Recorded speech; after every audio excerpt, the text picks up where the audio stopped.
We've arrived to the hospital. Say hi to the vlog. Oh my god, you're still hiding.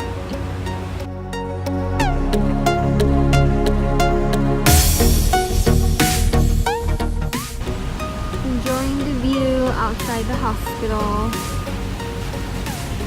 Some construction going on. It's been going on for like years. Fountain.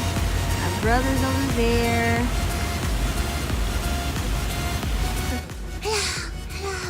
Hey vlog. I don't know if people can hear us. There's a lot of noise. There's a lot of noise here. There's not a lot of noise. Okay, well anyways. I just got done with my anesthesia appointment. I'm nervous. So long. I just got done with my first appointment, which was the anesthesia. I'll be talking about that a bit later. I know. We want to show you guys around the McDonald house we'll be staying. And the sign is over there. And yeah, we'll be staying here for 5 days. 5 days.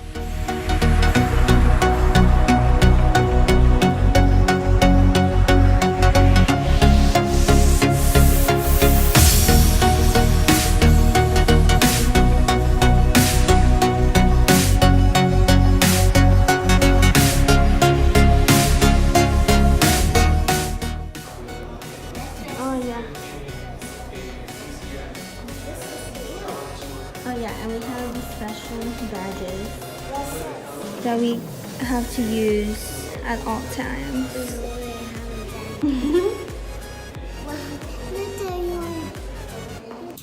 Hey guys, so it is day 3, I think. Yeah, day 3. I'm supposed to be vlogging like every day, like that's what my goal was, but yesterday was Friday. Yesterday I like felt really shitty, and now and also I had like some homework to do and everything, and like just yesterday wasn't my day. So it's like yesterday I was honestly debating if I should even vlog, because I was like, this is just like such a difficult thing, and I'm like, I don't know if I want to get like, I guess share it with people. But it's now Saturday and we're going out to the mall. Where we're staying at is like right across the mall. Like, I don't know, I just want this to be done for and everything, but at the same time I'm like not scared, I'm just nervous. But like, I've been talking to people and they're all like, you know, like other people who also have ED, and they've gotten it done, and they're like, you know, it's gonna be okay, it's just an easy process. And it is, like, I've had it done before. I just think that the fact that it's a new doctor makes me really nervous. So, oh my god, this is like take 15. I did my makeup because we went to the mall, and so I'm gonna take advantage of that and just talk about from beginning to end, as from beginning to this point. So basically, we got here Thursday. We got here straight to my first appointment, which was my anesthesia appointment. I have, you guys know my skin's really fragile, and that's my condition. ED causes my skin to be extremely fragile. External, but also internally. So I get blisters on my esophagus. So the more blisters that I get, the more scarring there is in the esophagus. And over time, the scarring makes for the esophagus to become really narrow. When it starts to become narrow, it's hard for me to eat, because the food starts to get stuck. This is a really common issue for people with EB. And for me, my esophagus has been one of the areas that has given me difficulty throughout my whole lifetime. When that happens, you get something that's called a dilation. And basically, you're seen by GI doctors, and they put a tube from your mouth all the way to the esophagus, and it has a balloon, and that balloon starts to slowly open up your esophagus. So although it seems like an easy procedure when you have EB, it's not easy. It's an easy procedure. More of the things that the doctors are more worried is the skin, and it's really just the skin that they're more worried. They're obviously experts. The reason why I come all the way to Stanford is because Stanford is where the EB specialists are at that are closer to me. In LA, they don't even want to touch me for some things.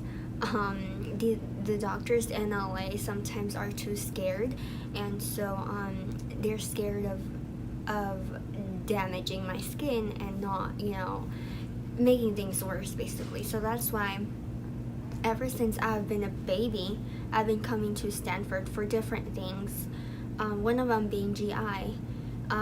Although I'm still seeing at Children's Hospital of LA, but that's for more like basic things. But it feels like I'm there like every single day. So that's kind of a backstory.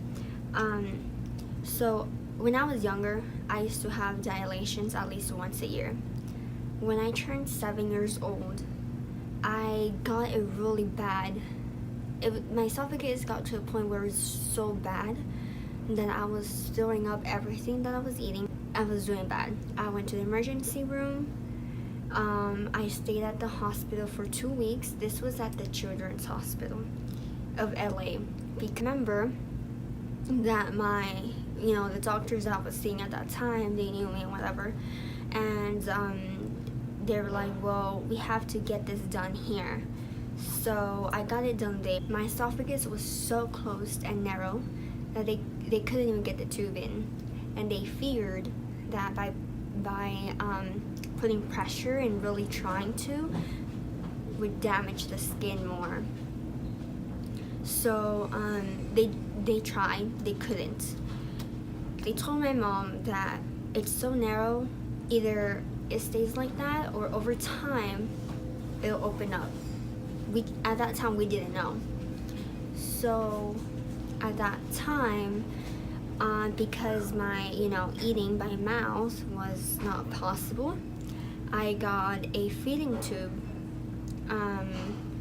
and during that 2-week stay over there, I got a feeding tube, and I still have it. People don't know that, and because it's really easy to hide.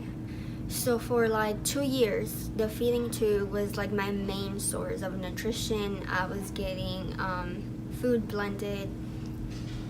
I was getting formula. I was, and that helped me gain weight. So for 2 years, the G-tube was my main source of nutrition.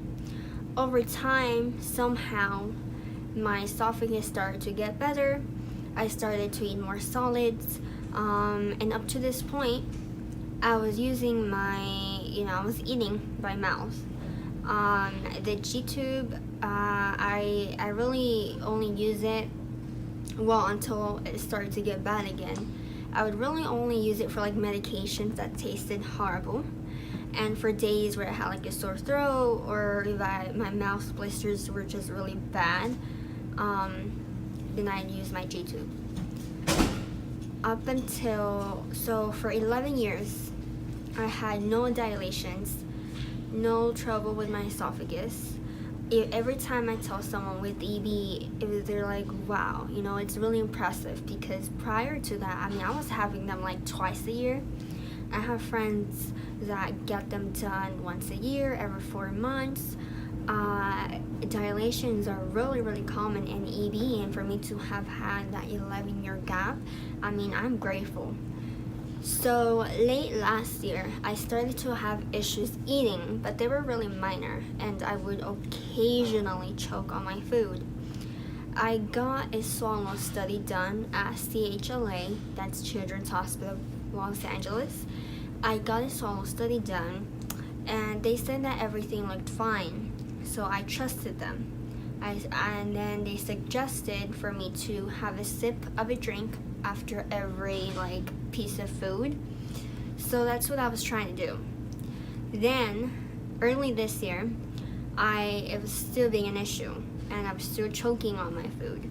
A little bit more frequently, I got another swallow study. In that swallow study, they said that it appeared to be a little narrow, exactly right here. But they didn't suggest to do anything. At that time, we began the paperwork to schedule an appointment and everything to come to Stanford to be seen at the GI here. Now we're here. But with that, what happens is that because I turned 18, I basically transitioned from the Children's Hospital of Stanford to the adult one. That means that it's a whole new set of people that I've never met. In September, I came here and met with the doctor. And that was really nerve-wracking, because if he was not EB knowledgeable, I don't know what I would have done. With EB, if you don't get something done quick, it can worsen really fast. And so this is one of those things, and it's just really bad for me to, I'm a slow eater. I get blisters in my mouth every time I eat. Doesn't matter what it is. It can be a chip, or it can be bread. Yeah, I get blisters. And so I'm a slow eater, period. But once this started to happen, it got worse. So I've been using my G-tube more because of it. And so that causes trouble, it takes more time. It takes me, every time I have to go out, it's like I have to feed myself, and it takes it just adds on time that I don't have sometimes. But I'm positive, and I hope Evie doesn't act up. And once that's done, I should be released that day. But we're coming back the following day, just because typically when they use anesthesia and stuff, they want you around the town for a just in case scenario. But I should be back to LA on Tuesday if everything comes okay. And I've made this super long, and this is just a short clip that's going to be added on the video, but it seems like this is just a one whole video. Hey guys, it is now the night before Christmas. That's right, it's the night before surgery. How exciting. I think the reason why I'm really nervous in particular is because it's the new doctor that has never done anything on me. So, I don't know, that fact itself makes it even more nerve-wracking. Also because I haven't had the procedure in 11 years. So that alone is another thing that's getting me nervous. I can't remember what it feels like afterwards. I know overall it's pretty easy, but I'm a really nervous person anyway. So you tell me I'm getting something done, I'll be even more nervous than the usual. But anyways, I've just ate my last meal because I can't eat past 12 a.m. and then in the morning I can only do water. so I'm gonna be hungry for a while. And then after the surgery, I believe it's like no solids for like 2 days, like nothing too hardcore, you know, just like mostly like liquids and like jello and stuff like that. So yeah, so it's gonna be a while. And before I forget to show you guys, I'm repping my man for emotional support. You know, he can't be here, but he's here through the merch. Through the merch is how I feel his presence, okay? Alright.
Almost ready.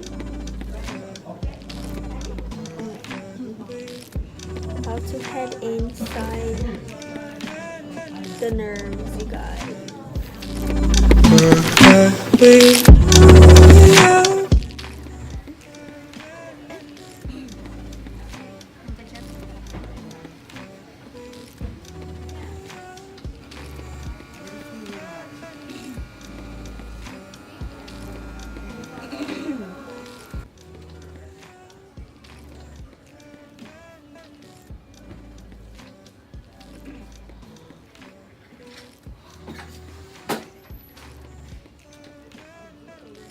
It is Tuesday around 10 a.m. We are getting ready to leave. They told me I can do like liquids only diet, but the pain is just so bad, and I'm like spitting every 2 seconds because it hurts to pass saliva. And sorry if that sounds gross to anybody, but that's my reality at this moment. And they gave me this bucket yesterday where I can like spit, so that's what I've been doing. Last night was really bad. I couldn't sleep. I went to sleep almost 2 a.m. and then I woke up at 6 a.m. with really bad pain, and I think at that point the ibuprofen had worn off, and truth be told, the ibuprofen doesn't even do anything. I wanted to do this quick little clip so I can show you guys how I'm doing. Clearly not okay, but I'm really trying to be honest in this video because this is the reality of when I get stuff done. And you guys can't see that on my Snapchat, on my Twitter, on my Instagram. And if I'm gonna be real, you know, if I'm gonna start raising awareness, then I have to be real about the situation. I can't lie with pictures and say like, oh yeah, there's no pain, I'm good, because that's a lie. Hey guys, wow, I look so different compared to the whole video. So as you guys can see, I am now back home. Today is exactly 2 weeks from the surgery. The reason why I'm filming this clip is because I want to conclude the vlog, and I want to talk about what happened in the surgery, because obviously it wouldn't be a vlog if I didn't, you know, talk about the end result and what, you know, the recovery and all that. On Wednesday night, about 2 a.m., we drove, my family and I and my brother, we all drove to Stanford. It took about 6-7 hours to get to Stanford Hospital. We got there Thursday. Because that day I had the pre-op consultation to make everything clear. I met with the anesthesia people. I made sure they knew what to do, what not to do. There's a lot of things such as no tape. Zero tape can go on my skin, because the moment you put tape on me, when it comes to taking it off, you're taking off my whole skin. I the most that I can to prevent that from happening. So yeah, so that appointment on Thursday went pretty smooth for the most part. So fast forward to Monday, October 22nd. It's when it all goes down. EB, there's a lot of adjustments that have to be done because my skin is so fragile. One of those was in the bed in the hospital bed that they use, they put this apart from the blankets that they put over that they usually wouldn't for a typical person, they also did this sheepskin that they call it. It's basically this whole other layer, and it's like cotton, and it's really soft, and I mean it's crazy soft. And that's just to try and prevent from any blistering or any opening of sores, just because I was going to be in that bed for some time. So I laid in on that. So it's the bed, it was blankets, and then it was the sheepskin. So the plan was a couple things were going to be done. More important was dilation of the esophagus. So first thing, prior to doing the dilation, they were going to do an endoscopy to make sure, and what they call an upper endoscopy. So I believe it only goes to like right below like this part, so like from here to like here. Just to make sure everything was okay, to see how narrow, how close the esophagus actually was, to make sure everything is okay. Then the third thing that was planned is to check my G-tube, my feeding tube. The G-tube has been leaking a lot, which is not normal. Some leakage is normal, but not the amount that has been happening to me. So that was the third thing that they were gonna check, to see if I needed like a size adjustment or what was causing it. Inside is where they decided to do the IV and do all the things that for a typical person would have been started outside of the operating room. So there's a lot of things that had to be adjusted. One is the sheepskin that had to be added. Second is a no tape rule. So anything that has to be taped down, anything that relates to tape, anything that has tape cannot be used. If for whatever reason that I have to put something on me, like everything has to be without adhesive. So and third, which kind of relates to the tape thing, everything has to have like a crap ton of Vaseline. So I went inside the operating room. The first thing that they did is do the IV. Once that was done, they hold that in with the gauze, and then they put on me the thing that checks the pressure, the thing that you wrap around the arm. But before applying that, they did like a thin blanket on top of it, like a towel type of thing, and then they put the the pressure thing, because putting the I forgot what it's called, but you guys know, to check the pressure, the things that wraps around your arm. If you were to just put that on my skin, that's gonna blister it. So you have to put something soft on it first. So that was the second thing that they did. Then for any type of surgery, they apply those little like black stickers, like the black pads that attach, those have adhesive. So obvious reasons, like I was saying, no tape, no adhesive can be used. So they took off the adhesive part, they applied it, and then they put like a whole, like this, we call it, it's a Vaseline gauze that we use, that EB patients use. And basically it's like this gauze that has nothing but Vaseline in it. So that's what they use to hold everything together. But it was tough. It's tough to hold those things because the way they're typically hold together is through the adhesive, and you can't use any with me, so it's tough. The next thing that they did was apply the thumb, like the thumb thing where it checks the oxygen. That is also tough because the way it sticks to the fingers, because it has a tape in it, it has adhesive inside. They took that out because they knew that none of that can be used. So what they did is they took the adhesive out, they put a whole bunch of Vaseline in it, and then I remember the anesthesia guy, he was like, okay, we're gonna start the drugs.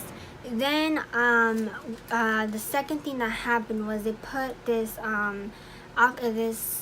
nose thing that gives you oxygen. They want to make sure that you have enough oxygen. I also forgot to mention the mask that they use. So first they were going to do the oxygen thing. Once they gave enough oxygen, they applied the mask, the anesthesia mask. That mask, they showed it to me prior to me knocking out, and that was covered with Vaseline. It was, it had a lot. They know it's gonna be on me for like almost 2 hours, and it's not adhesive, but the material is hard enough that will cause blisters along my face. The guy who was giving the drugs, he was like, okay, we're gonna give you the good stuff now. And I was like, okay.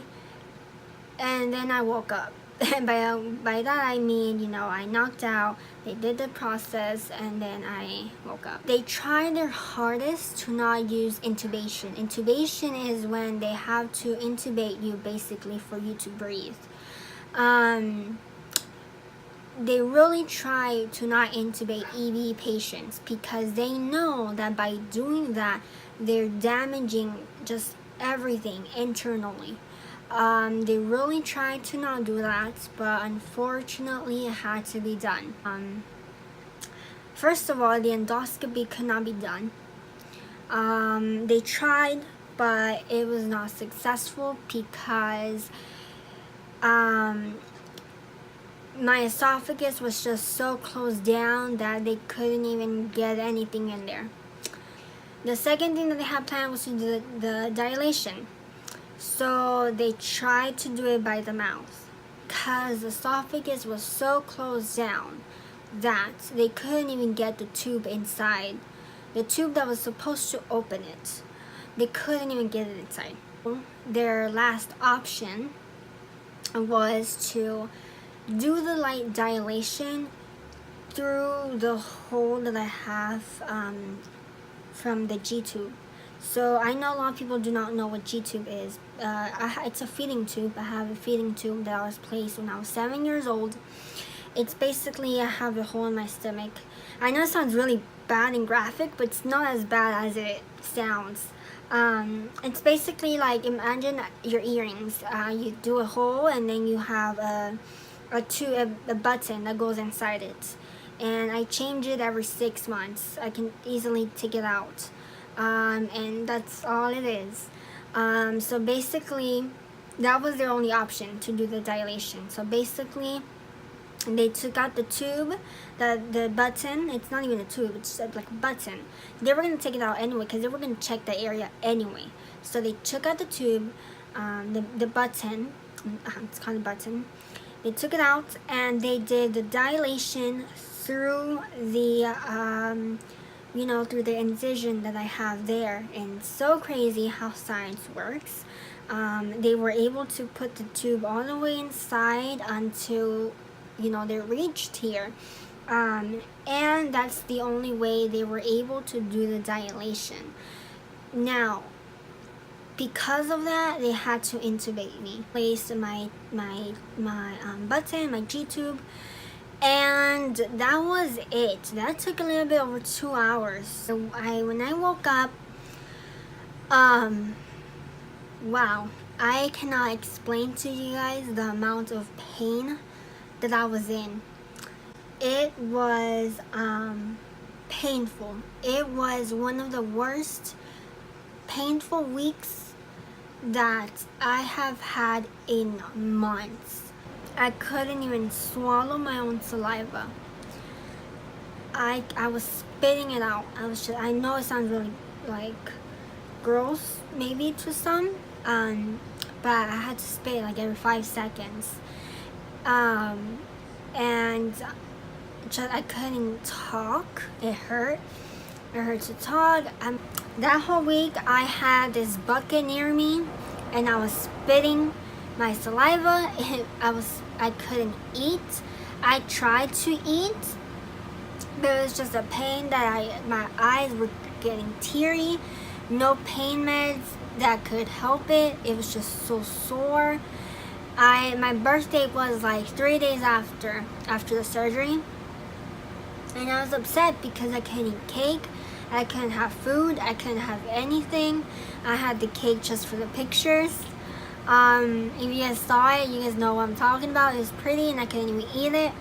Then again, little by little, I started to eat. And now I'm here with my Starbucks. Today I had 2 slices of pizza. Yesterday I had 2 slices of pizza.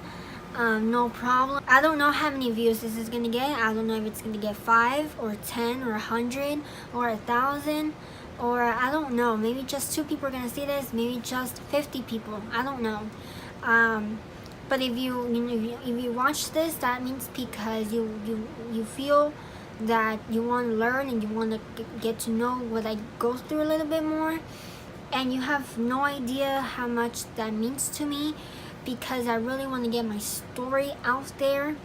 I really want for people to understand that this is not just a skin condition. I'm tired of people telling me, but luckily it's just a skin condition. The skin is the largest organ that we have, and it's the organ that's not functioning for me. So it affects everything, my whole life. It's not easy for me to show those hospital videos. I've never done anything like this. Thank you guys from the bottom of my heart.